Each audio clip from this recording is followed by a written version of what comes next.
নমস্কার বন্ধুগণ, আজ 2 নভেম্বর রবিবার। আজকে পশ্চিমবঙ্গের একাধিক জেলাতে বজ্রবিদ্যুৎ সহ বৃষ্টির পূর্বাভাস জারি করলো আলিপুর আবহাওয়া দপ্তর। তো কোথায় কেমন সতর্কতা থাকছে তা সম্পূর্ণ জানাবো এই ভিডিওর মাধ্যমে। তো ভিডিওটা অবশ্যই স্কিপ না করে পুরোপুরি দেখবেন। আপনি যদি চ্যানেলে নতুন হয়ে থাকেন তো চ্যানেলটি অবশ্যই সাবস্ক্রাইব করে দেবেন সর্বপ্রথম এরকম আবহাওয়ার আপডেট পাওয়ার জন্য। তো চলুন দেখিয়ে নিই আজ থেকে আগামী 2-3 দিন এবং আজকে পশ্চিমবঙ্গের কোথায় কেমন আবহাওয়া থাকছে। তো আজকে পশ্চিমবঙ্গের মোটামুটি পুরো দিনেই কিন্তু মেঘে ঢাকার সম্ভাবনা রয়েছে, বিশেষ করে সকালের দিকে। সন্ধ্যার দিকে হয়তো পরিষ্কার হলেও কিন্তু সকালের দিকে সম্পূর্ণ মেঘে ঢাকা থাকছে। বাকি যদি দেখেন বৃষ্টিপাত, তো বৃষ্টিপাত আজকে পশ্চিমবঙ্গের দার্জিলিং জেলাতে কিছু হালকা বৃষ্টি হতে পারে কিছু জায়গাতে। বাকি সেরকম পশ্চিমবঙ্গের কোথাও বৃষ্টিপাত নেই।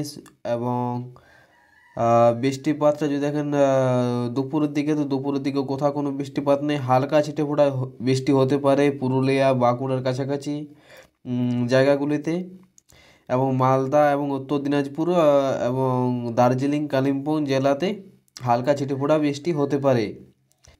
এখানে দেখতে পাচ্ছি গুয়াহাটি, শিলচর এসব জায়গাতে কিন্তু হালকা থেকে মাঝারি বৃষ্টি হওয়ার সম্ভাবনা রয়েছে ভারতের।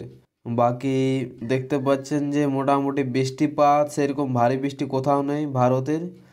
হালকা ছিটেফোঁটা বৃষ্টি রয়েছে এই মুম্বাইয়ের কাছাকাছি, হায়দ্রাবাদ, নাগপুর, সোলাপুর, তারপরে নাসিক, সুরত এইসব জায়গাতে কিন্তু বিশাখাপট্টনম হালকা ছিটেফোঁটা বৃষ্টি হতে পারে। তো আগামীকাল আবহাওয়া থাকছে মোটামুটি পরিষ্কার আকাশ, সেরকম কোথাও কোনো বৃষ্টিপাত নেই, সম্পূর্ণ পরিষ্কার আকাশ দেখা যাচ্ছে। আগামী 4 তারিখও পরিষ্কার আকাশ, এবং আগামী 5 তারিখও দেখতে পাচ্ছেন মোটামুটি পরিষ্কার আকাশ থাকছে। আগামী 6 তারিখও পরিষ্কার আকাশ থাকছে, মানে বৃষ্টিপাতের এখনো পর্যন্ত কোনো সেরকম সতর্কতা জারি করা হয়নি। অবশ্যই বৃষ্টিপাতের সতর্কতা জারি করা হলে এই চ্যানেলে আপডেট দেওয়া হবে। তো চ্যানেলটি সাবস্ক্রাইব করে দিবেন এরকম আবার সর্বপ্রথম আপডেট পাওয়ার জন্য। আর আপনি কোথা থেকে ভিডিও দেখছেন অবশ্যই কমেন্ট বক্সে কমেন্ট করে জানাবেন।